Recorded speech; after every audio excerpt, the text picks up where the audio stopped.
A Texas man, well, I see him as he'll call himself an ordinary guy. I don't see it that way. A bit of a hero in this climate. He's opened his Airbnb to migrants who were without, sleeping outside.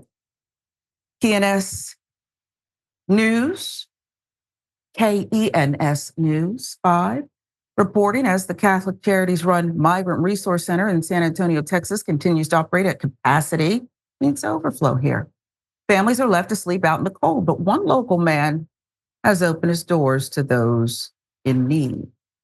Santiago Rodriguez, a husband, father of 3, began his humanitarian mission when he noticed the harsh conditions migrants were enduring nightly outside the center. Rodriguez telling KENS5 they had no blankets. It's like, wow, all these people using cartons to cover themselves. It was too much for him. The last 2 weeks, Rodriguez has welcomed more than 40 migrants to his Airbnb turned shelter. He'll pick up willing migrants outside the center, depending on their needs. Our salesman turned humanitarian has spent thousands of dollars on food, clothing, hygiene supplies to support the migrants while they figure out next steps to reach their final destinations. Because there's a lot of kids, a lot of milk, a lot of eggs, toilet paper, soap, Pampers, everything is being bought by me, Rodriguez said. 4-bedroom home serves as temporary refuge for migrants primarily from Venezuela and Colombia, of whom have employment ambitions across the U.S. Some people, they say they trying to go to Denver. Other people, they say they need to go to North Carolina.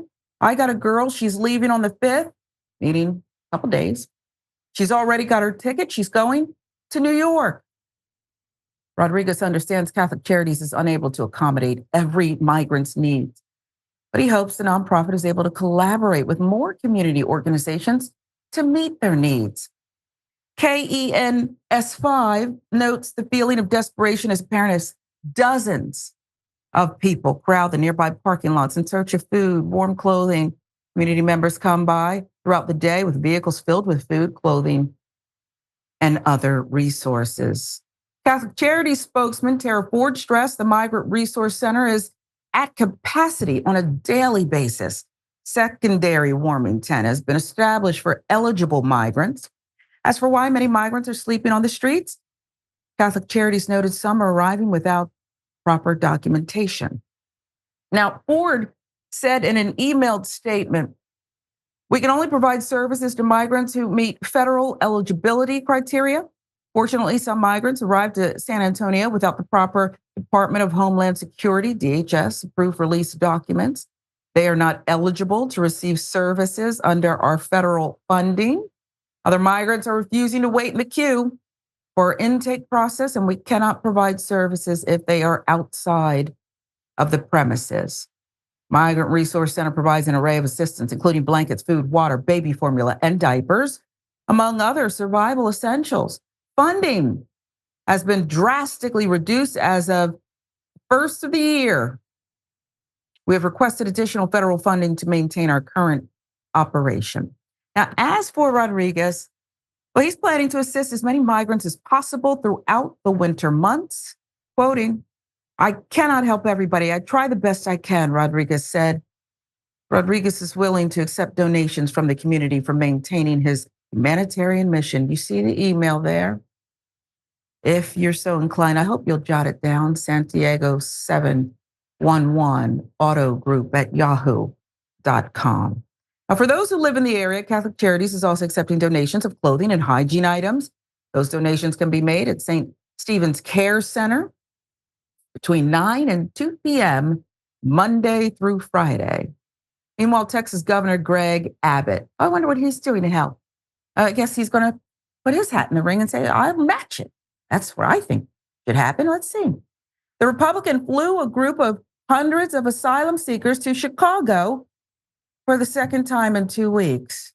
About 350 migrants were reportedly boarded onto a private chartered flight from San Antonio, which arrived in Rockford, largest city in Illinois outside of the Chicago metro area, early Sunday morning. Despite the grin, He's up to, well, the Grinch's work. The holiday's over, but he's still doing the Grinch's work, Governor Abbott. In an interview on CBS hours later, Chicago Mayor Brandon Johnson reprimanded Abbott as, quote, afraid and mad about his own border, warning that Abbott is determined to sow the seeds of chaos by turning a human crisis into a national security threat. What we have is clearly an intentional and federal crisis that local governments are being asked to subsidize, and this is unsustainable, Johnson told Face the Nation. Host Martha Raddatz. Chicago, like many cities with Democratic leadership, has been absorbing a steady stream of asylum seekers without coordination with the Texas government. A move that Johnson said puts undue strain on local governments who lack the resources available in border regions. The Daily Beast filling in the quote for us. In an effort to stem the influx, Chicago recently cracked down on rogue bus operators, leading Abbott to send planes instead, vowing that more will be coming. Currently, nearly 600 migrants are waiting to be processed in Chicago's 27 shelters. CBS reported with a total of 26,000 people now seeking asylum in that city. It costs a lot of money to charter a private jet and put so many people on it, right? From Texas to Chicago. That's a lot of money that have been spent elsewhere. Who hurt you is what I ask when I see, because I don't believe the smile. Who hurt you? And can we figure that out before you do more damage to people? There are two sides, though, to this, Rayyvana. Some would say, well, Abbott and others complain that they cannot keep doing this. They're the southern border states. And we think it's fair to spread it around. The feds aren't helping enough. Now, I tend to believe that they take a certain set of circumstances that have some truth in them. The system is stressed. And they spin it and use it for devilish things to speak to a certain political agenda. But are there two sides of this? Can Abbott get any grace for his actions? Well, it's certainly true that the federal government is not investing nearly enough money or resources into states so that they can handle the influx in migration. But that's not the position really that Greg Abbott has, because his argument is that Chicago, and it was recently reaffirmed here by our alderman, is a sanctuary city. And that's the message that they sell. They'll send migrants to places that are sanctuary cities that do not deport undocumented immigrants, despite the fact that these migrants they're sending are not undocumented immigrants. They are asylum seekers. They're not at risk of deportation. So it's an absurd claim in the first place. But that's the argument they make. And the premise of their argument is essentially a racist one. If Greg Abbott's only argument was that there's not enough resources, I mean, it's true of Texas, but it's also true here in Chicago. We also are not, as our mayor, Brandon Johnson, eloquently put, we are not getting our needs met either.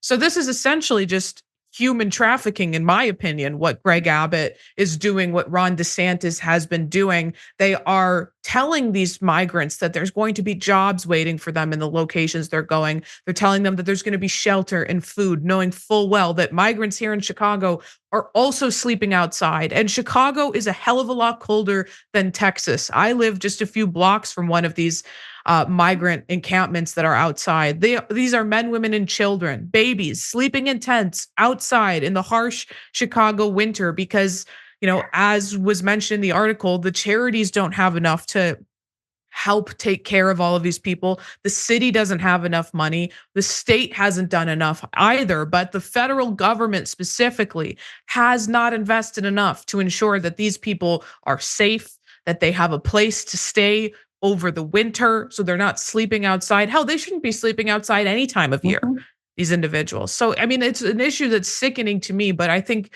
a lot of attention, and it's important to point out the disgusting games that these Republican governors are playing with the lives of these migrants, treating them like they're subhuman, like animals to be shipped around and just to score cheap political points with. But I think a lot of attention also needs to be put on Biden and the Biden administration and the lack of, this is supposedly the empathy president. That's what they love to Yeah. highlight about Joe Biden. But he has shown a complete lack of empathy when it comes to the care of asylum seekers, migrants in general. These are people who are escaping circumstances that this country created in their home countries. They're making a dangerous trek to come here for opportunity, and they are being treated horrifically. And the Mhm. federal government was shown that it was willing to bypass Congress to send millions and millions of dollars to Israel to spend weapons there, but they're not willing to invest in the same way for migrants here in this country. It just shows where its priorities are, and it's not with these individuals who are, extremely vulnerable, and Yeah. it's just heartbreaking. It's heartbreaking, and they are being herded throughout the United States. And let me just say this, okay? There is this administration you speak of, the Biden administration, and folks, again, when people are on the campaign trail, they criticize the other guy. And frankly, there's a lot to criticize, right? 45, there's inhumane treatment, cages. But remember, certain policies continue. Those policies continue. Okay, so there's that. There's also this reason that Greg Abbott, the governor of Texas, does not deserve any grace. This isn't about his stress system and the border. Not when you do it in the cover of night, not when your MO is to trick people and harm the environment too by chartering this private plane at who knows how much, a lot of money, and just drop them off. I can handle a crisis. Can I get a little heads up? Even the plane ride, if you give me a few hours heads up, I maybe could prepare for people. I went to graduate school in Chicago, was fortunate enough. And it's not just cold, right, Rayyvana? It's the kind of cold that goes right through you. So this is a painful thing as intended.